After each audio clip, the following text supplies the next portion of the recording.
మీ destination ఏదైనా ప్రపంచంలో ఏ మూల ఉన్నా CN travel explore the world your way. Donald Trump America అధ్యక్ష పీఠంపై కూర్చోక ముందే డెన్మార్క్లోని గ్రీన్లాండ్ను కొంటానని ప్రకటించేశారు.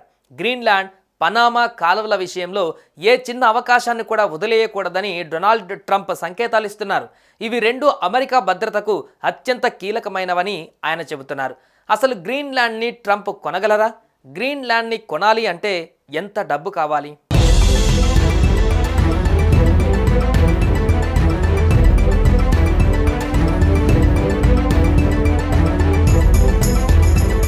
విదేశీ భూభాగాలను కొనుగోలు చేయడం అమెరికాకి కొత్తేమీ కాదు.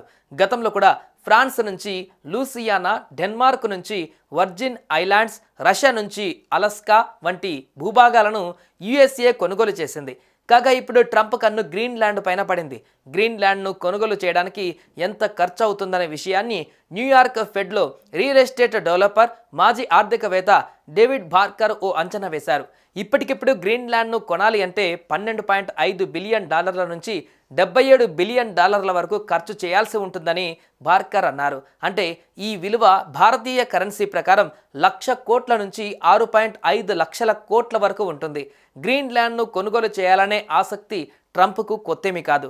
2016లో అమెరికా అధ్యక్షుడిగా ఉన్నప్పుడే ఈ ప్రతిపాదన వెలుగులోకి వచ్చింది. అంతకు ముందు కూడా 1946లో ప్రెసిడెంట్ హ్యారీ ట్రూమాన్ ఈ భూభాగాన్ని $100 మిలియన్ విలువైన బంగారానికి కొనుగోలు చేయాలని అనుకున్నారు. కానీ దీన్ని డెన్మార్క్ తిరస్కరించింది.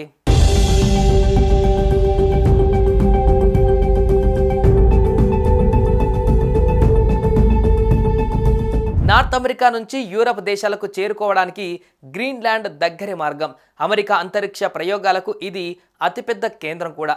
దీంతో పాటు ఇక్కడ బ్యాటరీలు, హైటెక్ వస్తువుల తయారీకి అవసరమైన ఖనిజ వనరులు భారీ స్థాయిలో ఉన్నాయి. ప్రపంచమంతటా తిరుగుతున్న చైనా, రష్యా నౌకల రాకపోకల గురించి తెలుసుకోవడానికి, సైనిక కార్యక్రమాల కోసం ఈ ఐలాండ్ చాలా కీలకమైందని ట్రంప్ చెబుతున్నారు. అధ్యక్ష ఎన్నికలలో విజయం సాధించినప్పటి నుంచి ట్రంప్ అమెరికా విస్తరణ గురించి పదే పదే ప్రస్తావిస్తున్నారు.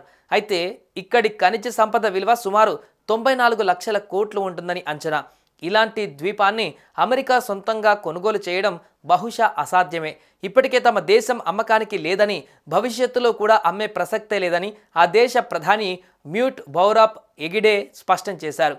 దీంతో అంతర్జాతీయ చట్టాల దృష్ట్యా ఒక దేశాన్ని కొనుగోలు చేయడం అంత సులభమేమీ కాదని నిపుణులు అభిప్రాయపడుతున్నారు.